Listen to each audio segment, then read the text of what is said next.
रह गया था कल। तो first of all eddy current के बारे में थोड़ा सा और डिटेल स्टडी कर लेते हैं, थोड़ा एप्लीकेशन के बारे में मैं आपको बता रहा था इसके। तो एडी करंट के बारे में स्टडी करेंगे थोड़ा सा। डायग्राम कल वाला ही बनाएंगे आप। क्या देखा था आपने इस डायग्राम में? सपोज ये नॉर्थ पोल है मैग्नेट का, और ये क्या है?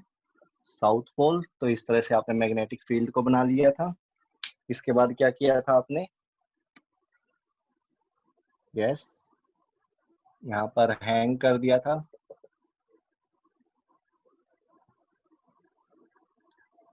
किसी रेक्टेंगुलर शीट को। स्क्वायर लीजिए, रेक्टेंगुलर लीजिए, मर्जी आपकी है। PQRS इसी तरह से ये मूव करवाई थी आपने इसमें। तो यही आपका PQRS इस तरह से ले लिया था। तो मैंने कहा था जैसे ही ये इसके अंदर एंट्री करेगा तो ये नॉर्थ पोल इस साइड को नॉर्थ बनाएगा और अपोज करेगा। लेकिन जब ये जाने वाला होगा यहाँ से, इस तरह से देखो ये मूव कर रहा है, और जैसे ही यहाँ से जाने लगेगा तो ये साइड साउथ बन जाएगी। ठीक है, और ये नॉर्थ इसको अट्रैक्ट करेगा। ये क्या बन जाएगा? नॉर्थ, जब ये आ रहा है। ठीक है, इसी तरह से जब ये वापस ऐसे आएगा तो ये साइड नॉर्थ बन जाएगी।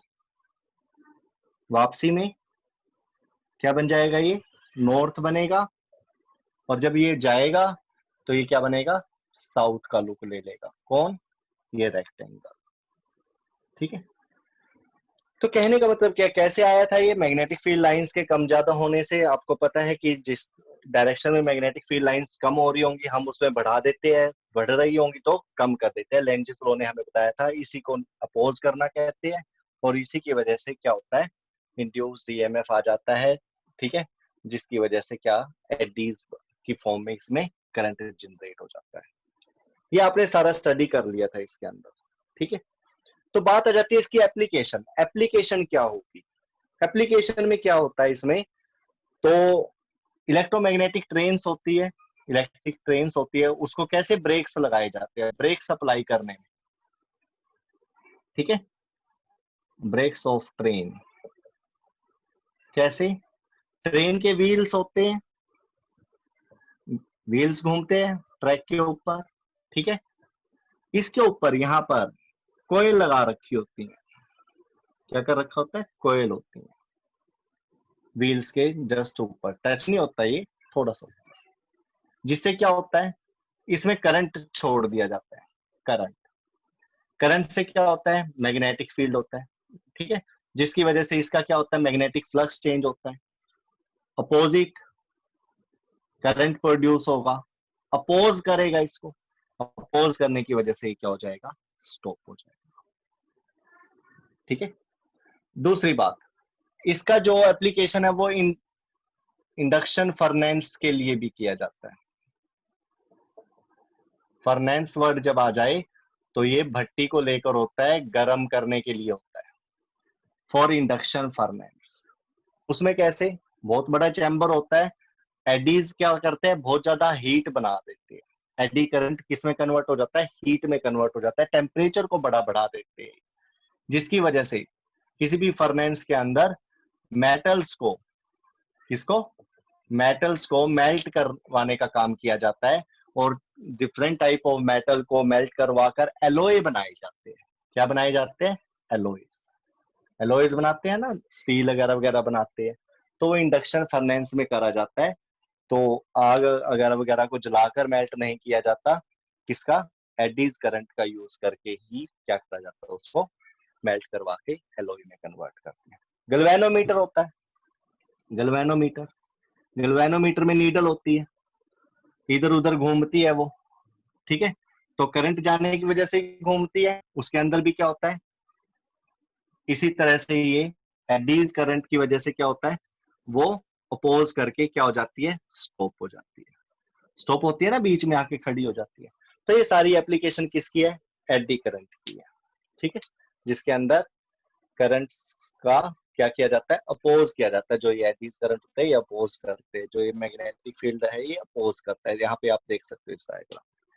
चलो चलते हैं, कोई ज्यादा बड़ा टॉपिक नहीं था, ये छोटा सा टॉपिक है। जब ये पढ़ोगे आप और अच्छे तरीके से क्लियर हो जाएगा। Next, self inductance. Next article क्या आपका, सेल्फ इंडक्टेंस। कोशिश करेंगे आपके एग्जाम में 4 यूनिट कंप्लीट आए, आपके सितंबर एग्जाम में टेस्ट होगा उसका।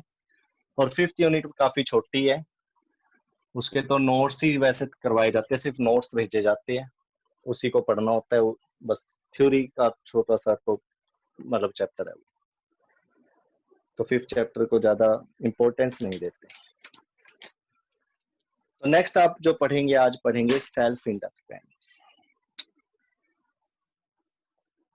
Self inductance today topic. Self induction भी बोल देते हैं, ठीक है। सेल्फ इंडक्टेंस क्या होता है? सेल्फ इंडक्टेंस, सबसे पहले कोई कॉइल लीजिए,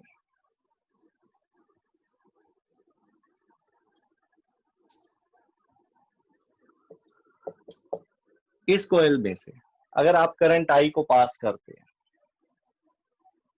तो क्या होगा?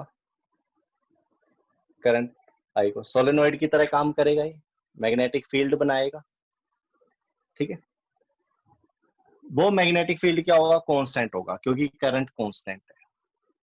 लेकिन अगर आपने इस करंट को चेंज करा, मतलब कभी कम कभी ज्यादा करा, इंक्रीज भी कर सकते हो डिक्रीज भी कर सकते हो, तो क्या होगा? जो इसका मैग्नेटिक फील्ड बनेगा, बटरफ्लाई शेप में बनाते थे आप 10th क्लास में, तो जो ये मैग्नेटिक फील्ड इसके चारों तरफ जनरेट होगा, तो इस कोयल का भी क्या होगा?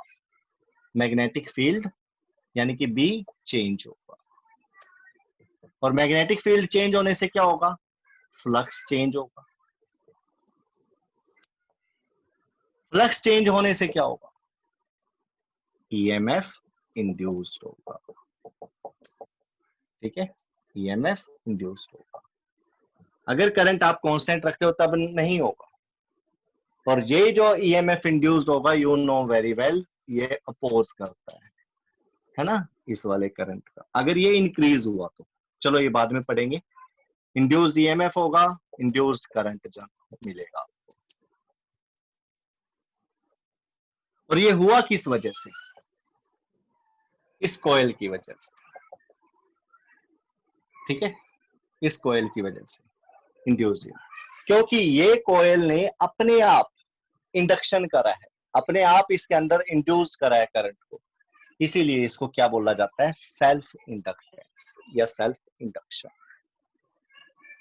हमने तो सिर्फ करंट पास करा था, कांस्टेंट करंट पास किया, कोई सेल्फ इंडक्शन नहीं हुआ। करंट को कम करेंगे तो इंड्यूस्ड ईएमएफ बन जाएगा धक्के से इसके अंदर, और ज्यादा करेंगे तब भी इंड्यूस्ड ईएमएफ बन जाएगा। अब क्वेश्चन आता है कि अगर करंट की वैल्यू को कम करे तो कैसा होगा? उसकी डायरेक्शन क्या होगी? ठीक है, ठीक है, डायरेक्शन क्या होगी, करंट की वैल्यू क्या होगी, ईएमएफ की वैल्यू क्या होगी, ये सब आप पढ़ेंगे इसके अंदर। तो सबसे पहली बात, करंट को चेंज करने से मैग्नेटिक फील्ड चेंज होता है, फ्लक्स चेंज होता है, और ईएमएफ आपको मिल जाता है, करंट मिल जाता है। ये चीज आप हमेशा नोट करेंगे कि कैसे कैसे ये काम हुआ है। तो यहां से जितना ज्यादा करंट बढ़ाएंगे, अब करंट की वैल्यू को मैं इंक्रीज कर रहा हूं, कांस्टेंट नहीं लेना, या तो इंक्रीज करना है या डिक्रीज करना है। करंट को इंक्रीज करा तो मैग्नेटिक फील्ड लाइंस भी क्या होगी? इंक्रीज होंगी। फ्लक्स, फ्लक्स क्या? इसके अंदर से जो लाइनें क्रॉस हो रही थी, देखो मैग्नेटिक फील्ड इंक्रीज कैसे होती है? पहले उनके बीच का गैप ज्यादा था, अब उनके बीच का गैप कम हो जाएगा, ये मैग्नेटिक फील्ड का इंक्रीज होना है ऐसे। तो फ्लक्स भी क्या हो जाएगा? इंक्रीज हो जाएगा। इसके अंदर जो क्रॉसिंग हो रही है फील्ड लाइंस की, वो क्या हो जाएंगी? इंक्रीज हो जाएंगी, बढ़ जाएंगी। ईएमएफ इंड्यूस्ड, इसमें आप नहीं कह सकते कि करंट या ईएमएफ भी बढ़ जाएगा। क्यों? यहाँ पर ईएमआई को याद करिए, इलेक्ट्रोमैग्नेटिक इंडक्शन को। उसने क्या कहा था कि चेंज होना चाहिए। ईएमएफ इंड्यूस हो जाए, कम हो या ज्यादा हो उससे फर्क नहीं पड़ता, फर्क पड़ता है रेट से। किससे? रेट से। और आपको अच्छी तरह से पता है वो रेट क्या था, फाई का ही रेट था वो, d phi by D t इसको बोलते थे आप, है ना। प्रोपोर्शन भी लगा सकते हो, लेकिन वो रेट था भाई, चेंज होना चाहिए, कम हो ज्यादा हो, जल्दी जल्दी होगा तो ज्यादा ईएमएफ होगा, अदरवाइज फाई ज्यादा होने से ईएमएफ के ऊपर कोई फर्क नहीं पड़ेगा, ठीक है। फाई कम होने से भी नहीं पड़ेगा, कितना ज्यादा जल्दी से वो अपने अंदर चेंज ला रहा है उससे फर्क पड़ता है। तो ईएमएफ इंड्यूस्ड मिलेगा, इंड्यूस्ड ईएमएफ मिलेगा, इंड्यूस्ड करंट मिलेगा। तो इस तरह से E is equal to minus D phi by D.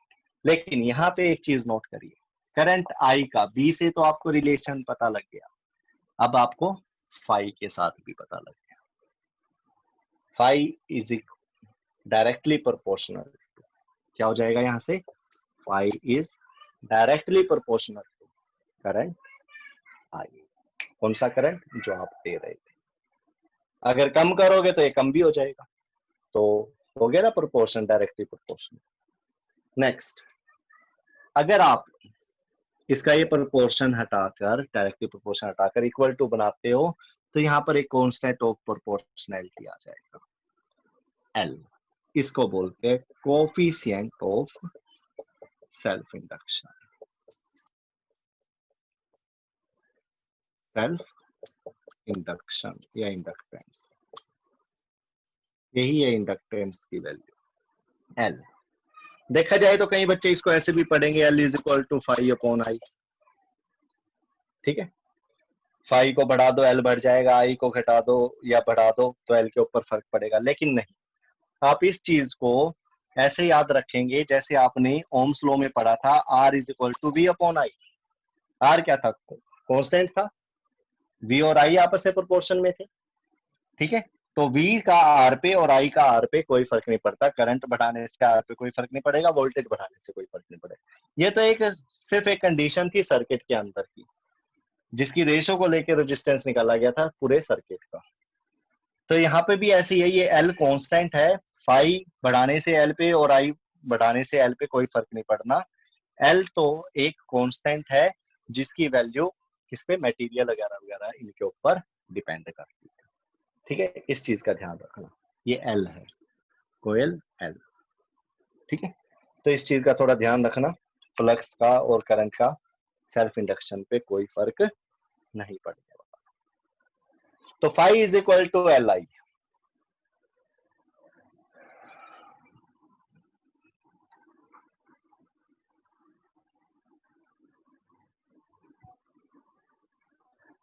ये आपके पास रिलेशन आ गया है, थोड़े छोटे छोटे डेरिवेशन है इसके, अब ज्यादा बड़े नहीं है, नोट कर लीजिए इसको। Phi is equal to L I. अब आपने क्या करना है, सेल्फ इंडक्शन, सेल्फ इंडक्टेंस से क्या करना है, करंट भेजा, कम या ज्यादा करा तो इसके अंदर ईएमएफ इंड्यूस्ड हो गया, उस ईएमएफ की वैल्यू बताइए क्या होगी। You know Faraday law of EMI, Faraday laws of EMI से आपको क्या पता है, इलेक्ट्रोमैग्नेटिक इंडक्शन के फैराडे से क्या पता है आपको, E is equal to minus D phi by D.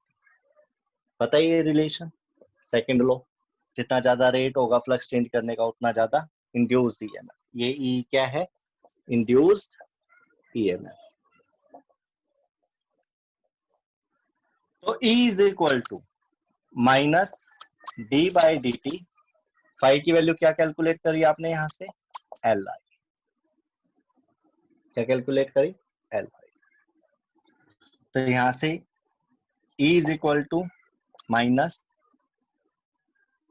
L बाहर डी आई बाई डी, ठीक है। मैग्नीट्यूड ले लो, E इज इक्वल टू क्या हो जाएगा, plus L D I by D t, और L की वैल्यू क्या हो जाएगी यहाँ से, E upon D I by D T. तो ये काफी इंपॉर्टेंट रिलेशन है, 1 और 2 दोनों ही काफी इंपॉर्टेंट रिलेशन है। और दूसरी बात, यहां से आप सेल्फ इंडक्टेंस को डिफाइन भी कर सकते हो, सेल्फ इंडक्टेंस को डिफाइन भी कर सकते हो। कई बार एग्जाम में भी आता है कि अगर जो ये करंट है प्राइमरी करंट है जो इसमें से जा रहा है, अगर उसकी वैल्यू 1 एम्पियर कर दी जाए, 1 एम्पियर कर दी जाए, तो क्या होगा, जो सेल्फ इंडक्शन है वो किसके इक्वल होता है, मैग्नेटिक फ्लक्स के। ठीक है, तो यहां से आप डिफाइन करिए इसको, if I is equal to 1 ampere then phi is equal to L। या फिर वो पूछ सकता है ऐसी कौन सी कंडीशन है जिसमें सेल्फ इंडक्शन मैग्नेटिक फ्लक्स के इक्वल होता है, तो आप कहोगे जब उसमें से करंट 1 एम्पियर जाए। ठीक है, कुछ भी क्वेश्चन उलट पुलट के इसको बनाया जा सकता है कि करंट की वैल्यू को अगर 1 कर दे तो phi और L इक्वल हो जाते हैं। ठीक है, उनकी रेशो क्या हो जाती है, phi अपॉन L क्या हो जाएगा, 1 हो जाएगा, L अपॉन phi क्या हो जाएगा, 1 हो जाएगा। ये मल्टीपल चॉइस बड़े क्वेश्चन बनते हैं। अगर कह दिया जाए if current through the coil is 1 ampere then what is the ratio phi upon L, तो आप कह सकते हो ये वो 1 आएगी। तो इस तरह के क्वेश्चन काफी बनते हैं। You can note this thing. Define कर दिया आपने L को। यहां पर आ जाइए, यहां पर क्या होगा, di बाय dt करंट पर सेकंड, मतलब 1 एम्पियर करंट अगर 1 सेकंड में फ्लो करे, यही चीज है, अगर 1 एम्पियर करंट फ्लो करता है तो phi और L इक्वल होते हैं। बट अगर 1 सेकंड में 1 एम्पियर करंट फ्लो करेगा तो क्या होगा, E is equal to L हो जाएगा, यानी कि इंड्यूस्ड ईएमएफ सेल्फ इंडक्शन के इक्वल होगा। नोट इट, नोट करिए इसको, कंसेप्चुअल बनते हैं इनके। अगर rate of change of current 1 ampere per second हो जाए, ठीक है, 1 एम्पियर पर सेकंड, तो E is equal to L होगा। और अगर 1 एम्पियर करंट हो, टाइम ना दे रखा हो, तो phi is equal to L होगा। नोट कर लीजिए, इन दोनों में बड़े मतलब क्वेश्चन छुपे होते हैं। ठीक है, तो L E के इक्वल भी हो सकता है और L phi के इक्वल भी हो सकता है। ठीक है, कर लिया नोट, गुड। चलो इसके बाद डायरेक्शन देखते हैं, करंट की डायरेक्शन क्या होगी। जो इंड्यूस्ड ईएमएफ है वो तो आप निकाल लोगे, फार्मूला देखो, E is equal to L di by dt, है ना।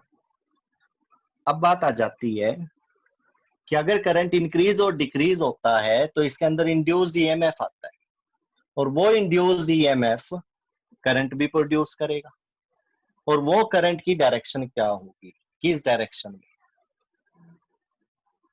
फ्लो करेगा, जो अपोजिंग करंट इसमें और जनरेट होगा।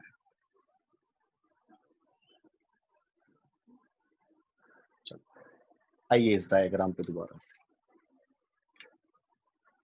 तो यहां पर करंट की वैल्यू या तो आप इंक्रीज कर सकते हो या डिक्रीज कर सकते हो, एक ही काम कर सकते हो। तो क्या करें, पहले इंक्रीज कर दीजिए, फिर डिक्रीज करके देख लेंगे। ठीक है,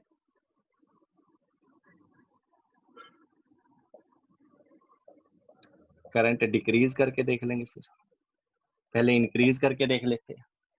इंक्रीज, करंट इंक्रीज होगा तो क्या होगा,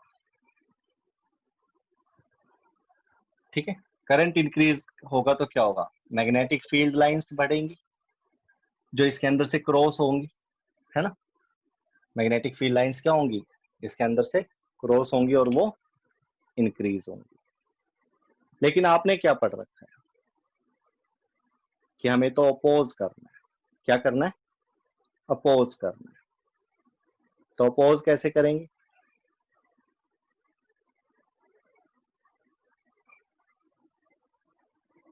मैग्नेटिक फील्ड लाइंस इंक्रीज हो रही है, मेरे को क्या करना है, डिक्रीज करना है। क्या करना है, डिक्रीज। तो करंट को क्या करना पड़ेगा, मेरे को एक अपोजिट करंट लेना पड़ेगा। क्या लेना पड़ेगा, अपोजिट, जिससे करंट की वैल्यू क्या हो जाए, कम हो जाए। करंट की वैल्यू कम होगी तो फील्ड कम हो जाएगा। किसने बताया था ये, लेंचिस ने। किसने बताया था, लेंचिस ने। तो यहां पर एक आप अपने आप में एक बैटरी एज्यूम कर लोगे जिसका पॉजिटिव टर्मिनल इस तरफ होगा और नेगेटिव इस तरफ, ताकि करंट इस तरह से फ्लो कर सके, आई डैश। मान लो ये पॉइंट आपका x है, ये y है, तो आपका जो इंड्यूस्ड करंट है, कौन सा current? Induced current I dash, उसकी जो डायरेक्शन होगी वो क्या होगी? y टू x, इस तरह से। और जो ये आपका करंट है, जो आपने करंट लिया था स्टार्टिंग में, प्राइमरी करंट बोल दीजिए इसको, जो आपने लिया था, इसकी डायरेक्शन क्या होगी? x टू y, ठीक है, अपोजिट में। तो ये डायरेक्शन रहेगी उसमें। ओके, अब इधर आ जाइए, इधर आ जाइए। करंट की वैल्यू क्या हो रही है? डिक्रीज हो रही है। करंट डिक्रीज हो रहा होगा तो मैग्नेटिक फील्ड लाइंस भी डिक्रीज हो रही होगी, फ्लक्स भी डिक्रीज हो रहा होगा। लेकिन मैग्नेटिक फील्ड लाइंस अगर कम हो रही है तो मैं क्या करूंगा? इसमें बढ़ाऊंगा। बढ़ाने के लिए क्या करना पड़ेगा? मेरे को इसी की डायरेक्शन में एक और करंट लेना पड़ेगा। अपोज ही तो करना है ना, कि मैंने घटने भी नहीं देना है, फील्ड लाइंस को घटने भी नहीं देना है। किसने बताया था? लेंजिस ने। मतलब ये हम नहीं ले रहे हैं, लेंजिस लॉ ने ये बात बताई कि ज्यादा हो रहा है तो कम कर दो, कम हो रहा है तो ज्यादा कर दो। अपोज करना इसी को बोल। तो इसमें जो डायरेक्शन ऑफ बैटरी रहेगा, जो आप अपने आप इसको इमेजिन करोगे, वो क्या रहेगा? पॉजिटिव इस तरफ, नेगेटिव इस तरफ। सपोज ये एक्स और वाई है, तो करंट पहले कैसे जा रहा था? प्राइमरी करंट कैसे जा रहा था? एक्स टू वाई, कौन सा करंट? आई। अब कैसे जाएगा? फिर दोबारा से आई, एक्स टू वाई, कौन सा करंट? I dash. ये कौन सा करंट होगा? इंड्यूस्ड करंट, ठीक है। और देखो इसमें अपने आप ये करंट जनरेट होगा। लेंजिस लॉ की हेल्प से आप उसकी डायरेक्शन बता सकते हो। क्यों होगा उसके लिए मैंने रीजन बता दिया था। करंट मैग्नेटिक फील्ड से कनेक्ट है, मैग्नेटिक फील्ड फाई से प्रोपोर्शन में चले जाएंगे सभी। और आपको पता है अगर फाई चेंज होता है तो ईएमएफ इंड्यूस्ड होता है, और इसका रेट लेकर आप उसकी वैल्यू निकाल सकते हो, ठीक है। पता है ये सारी बातें आपको। करंट चाहिए तो इसका रेजिस्टेंस बता दीजिए, ई अपॉन आर कर दीजिए, इंड्यूस्ड करंट भी निकल जाएगा। ये बिल्कुल शॉर्ट में हो गया जो आपको पता होना चाहिए। नंबर 1 पे आपको ये 3 पता होने चाहिए, नंबर 2 पे ये, और नंबर 3 पे ये ओम्स लॉ से, ये फैराडे लॉ से, और ये स्टार्टिंग के कुछ कंसेप्ट। करंट बढ़ने से मैग्नेटिक फील्ड बढ़ जाता है, ठीक है। आई होप आपको ये चीज समझ में आई हो। चलो अब इसके क्वेश्चन कर, कोई एक दो क्वेश्चन कर।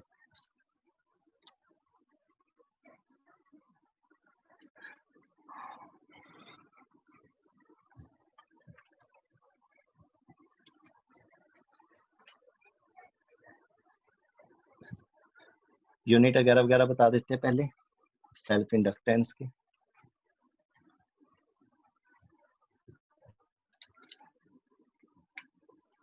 L self inductance phi upon I, जबकि ये फार्मूला डायरेक्टली और इनवर्सली प्रोपोर्शन में नहीं ले सकते आप। सेल्फ इंडक्टेंस मटेरियल के ऊपर, ठीक है, उसके स्ट्रक्चर के ऊपर डिपेंड करता है, जो कोयल आपने बनाई थी। फ्लक्स के क्या होते हैं? वेबर, करंट के एम्पियर, तो वेबर पर एम्पियर, ये एल की वैल्यू। यूनिट, और वेबर पर एम्पियर को आप हेनरी भी बोल सकते हो, हेनरी। तो सेल्फ इंडक्टेंस के यूनिट क्या होते हैं? हेनरी। वेबर पर एम्पियर को भी बोल सकते हो, और एच से डिनोट कर सकते हो। चलो क्वेश्चन करते हैं अब।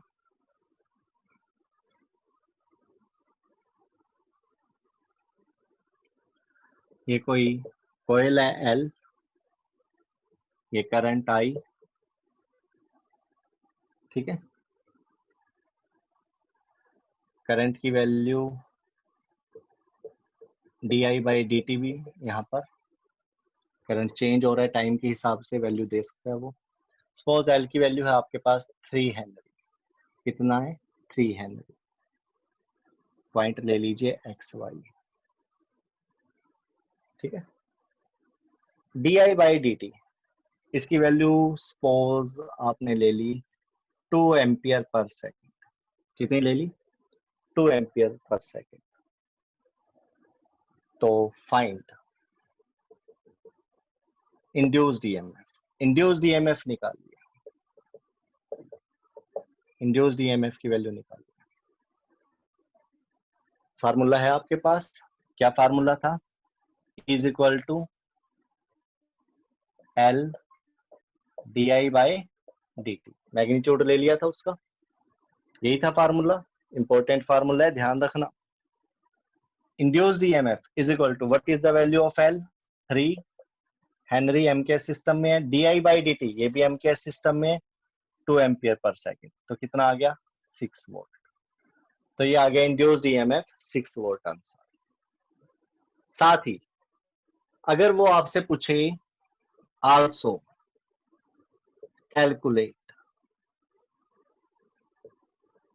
We Y minus difference in voltage y minus X, V Y minus V X, या V X minus V Y भी पूछ सकता है। तो मैं आपको पहले V Y minus V X बता देता हूँ। अगर उसे पूछ लिया V Y minus V X की वैल्यू क्या होगी टर्मिनल पर, तो क्या करोगे? इधर आ जाएगी। D I by D T की वैल्यू कैसी है? पॉजिटिव। पॉजिटिव का मतलब क्या है? हर सेकंड उसका करंट बढ़ रहा है 2 एम्पियर। तो ये करंट कौन सा केस आ गया? इंक्रीज का। कौन सा केस आ गया? इंक्रीज का। अगर करंट इंक्रीज करेगा तो लेंजिस लॉ ने क्या कहा था? मैं करंट को डिक्रीज करने की कोशिश करूंगा, अपोज करूंगा, इस तरह से। तो बैटरी कैसे सेटअप हो जाएगी मेरी? इस तरह से। दिस वन पॉजिटिव, ये पॉजिटिव टर्मिनल बन जाएगा और ये नेगेटिव। ठीक है, वाई एक्स इस तरह से। तो ये वोल्टेज आपने कितनी निकाली थी? ईएमएफ 6 वोल्ट, इस तरह से। तो V Y minus V X क्या बनेगा आपका? वाई माइनस का है, ये प्लस का है, ये कम है, ये ज्यादा है पोटेंशियल, तो आपका आंसर क्या आएगा? -6 V Y minus V X. यही चीज अगर V X minus V Y होता तो वी एक्स पॉजिटिव और वी वाई वो, तो आप क्या कहते हैं? Answer is +6 volt. ये +6 वोल्ट। इस तरह से आपको क्या करना है, जिस साइड माइनस का साइन होगा, ठीक है, वहां पर माइनस लगा दो। सिंपल, ऐसे भी याद रख सकते हो। ठीक है, या फिर जिस साइड प्लस होगा वहां से शुरुआत कर रहे हो। देखो जैसे V X minus V Y करा, एक्स वाला पॉजिटिव था, ये नेगेटिव था, तो आपने डायरेक्ट +6 ले लिया। अगर आपका यहाँ पर माइनस होता, यहाँ पर प्लस होता, तो क्या होता? ये माइनस ये प्लस, तो V X minus V Y की वैल्यू क्या होती? -6 वोल्ट। एक्स वाला माइनस है ना, तो ऐसे डायरेक्ट आप कर सकते। तो this is the concept by which you can calculate the difference on the difference in the potential at 2 points या between 2 points। ठीक है, चलो इसके बाद सेल्फ इंडक्शन के बाद, सेल्फ इंडक्शन का कंसेप्ट समझ में आ गया है ना स्टूडेंट्स? अगर आप अनम्यूट हो तो बेटा एक बार बताइए मेरे को। सिंपल सा टॉपिक है बिल्कुल ये, और एग्जाम में भी आता है, इसके क्वेश्चन भी आते हैं। चलो म्यूट कर रखा है सब, डजंट मैटर। इसके बाद म्यूचुअल इंडक्शन या म्यूचुअल इंडक्टेंस, बिल्कुल उसी के जैसा है। बस इसमें एक ध्यान रखना आपको, सेल्फ में सिर्फ एक ही कोयल थी, और म्यूचुअल इंडक्टेंस, म्यूचुअल में कम से कम 2 तो होंगे म्यूचुअल, एक दूसरे के साथ, एक दूसरे से, ऐसे होता है इसका आंसर। तो इसमें आपको 2 कोयल लेनी पड़ेगी। ये लो, एक कोयल ले लिया आपने, इसको आप प्राइमरी कोयल बोल दीजिए, प्राइमरी कोयल, L1 भी बोल सकते हैं। ये पॉजिटिव टर्मिनल करंट I1 ले लीजिए, इसमें से पास हो, ठीक है। इसके साथ ही आपने एक और कोयल ले ली, लेकिन इसमें आपने बैटरी नहीं लगानी। क्या लगाना है? गैल्वेनोमीटर। क्या लगाना है? गैल्वेनोमीटर। पढ़ रखा है ये आपने 10th क्लास में। ये की क्लोज्ड, करंट पास करना शुरू कर देगा, लेकिन क्योंकि करंट कांस्टेंट है, पास कर रहा है, तो यहाँ पर कोई डिफ्लेक्शन नहीं आएगा, नो डिफ्लेक्शन, क्योंकि करंट है। करंट से यहाँ पर मैग्नेटिक फील्ड बनेगा, वो मैग्नेटिक फील्ड इसमें से क्रॉस करेगा, है ना, क्रॉस करेगा ना यहाँ से। लेकिन उस मैग्नेटिक फील्ड की वैल्यूज क्या होंगी? फील्ड लाइंस का गैप सेम ही रहेगा, करंट सेम है तो कांस्टेंट है तो। लेकिन अगर ये करंट चेंज कर दिया आपने, कभी की को क्लोज और ये ओपन करके, कुछ भी करके, तो क्या होगा? जो ये फील्ड लाइंस है, इसके अंदर की जो ये कोयल है, इसकी क्या होगी? चेंज होगी।